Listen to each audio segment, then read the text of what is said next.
امروز شنبه است 18 آذر. تجریش بازار قائم رفتن به استقبال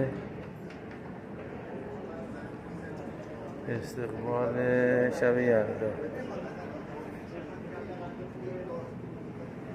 خوشگل درست کردن. گفتم شما ها میرید حظی ببرید.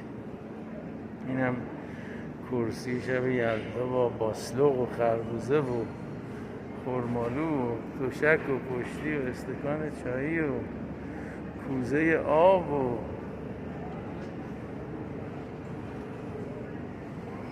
کتاب مشق دبستان، فارسی اول دبستان و خرما و لواشک و بخاری علادین و فال حافظ. چرخیاتی هم اونجا هستش. این هم خرمالوهاشه، بعضیش سفته بعضیش رسیده.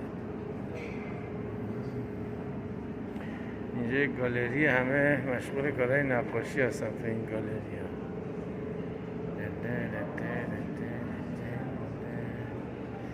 این هم کدوهای تنبل.